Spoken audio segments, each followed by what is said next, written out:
തനിച്ചിരിക്കുമ്പോൾ നിങ്ങൾ ഭാര്യയെ എന്ത് വിളിക്കും? തനിച്ചിരിക്കുമ്പോ ഞാൻ അവളെ വിളിക്കത്തേ ഇല്ല. അതെന്താ? വന്നു കഴിഞ്ഞാ സ്വസ്ഥത കാണൂല. നമ്മൾ തനിച്ചിരിക്കണം എന്തിനാണ്? സ്വസ്ഥതയ്ക്ക് വേണ്ടിട്ട്. അപ്പൊ ഭാര്യ ആരെങ്കിലും വിളിക്കോ? അയ്യോ, അത് ശരിയാണല്ലേ.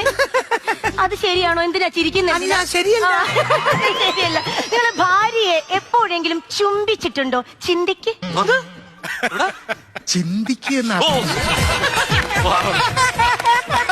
എന്റെ ഭാര്യയല്ലേ? എന്റെ ഭാര്യ അല്ലാതെ വേറെ ആരുടെങ്കിലും എന്റെ ഭാര്യയെ ചുംബിച്ചിയ ഒരു ദിവസം. അന്നാണ് ഇവിടെ മൊത്തം പ്രശ്നം ഉണ്ടാക്കി അവള് നാട്ടുകാരെ വിളിച്ചു കൂട്ടി പോലീസിനെ അറിയിച്ച് എന്നെ വിട്ടിറങ്ങി പോയത്. ശരിക്കും നിങ്ങളുടെ പ്രണയ വിവാഹമായിരുന്നു? ഒരുപാട് വർഷത്തെ പരിചയമുണ്ട് ഞാൻ സാബേട്ടനായിട്ട്.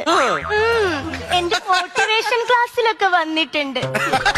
എന്ത് മനോഹരമായ ദിനങ്ങളായിരുന്നു അതൊക്കെ. പാട്ടൊക്കെ പാടും സാബേട്ടൻ, നൃത്തം ചെയ്യും സാബേട്ടൻ. ഇത്രേ ഉള്ളൂ സാബേട്ടൻ. സത്യം പറയാനില്ല, ഇതാണ് എനിക്ക് വേണ്ടത്. എനിക്ക് ഇതാണ് വേണ്ടത്. അണപ്പാന്നോ? അണപ്പല്ല, നിങ്ങളെ ഈ ഒത്തൊരുമയുള്ള ഈ ജീവിതമാണ് എനിക്ക് സത്യം എനിക്ക് വേണ്ടത്. സത്യം സീരിയസ്ലി? അതിനുവേണ്ടി ഇതുവരെ വരണം എന്നൊന്നുമില്ല. എന്റെ 40കളിലെ പ്രണയം വായിച്ചിട്ടുണ്ട്. 40-ല്ല പ്രളയം, 2018 പ്രളയം. അയ്യോ,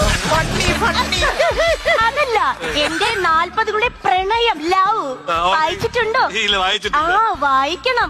അത് വായിച്ചാൽ നിങ്ങൾ ഭാര്യയോട് കുറച്ചും കൂടി അടുക്കും. ഞാൻ ആ ബുക്ക് എടുത്ത് തരാവേ. മോനു, ആ ബക്കു നീ എവിടെയാടാ വെച്ചത്? ഇതൊരു കൊച്ചു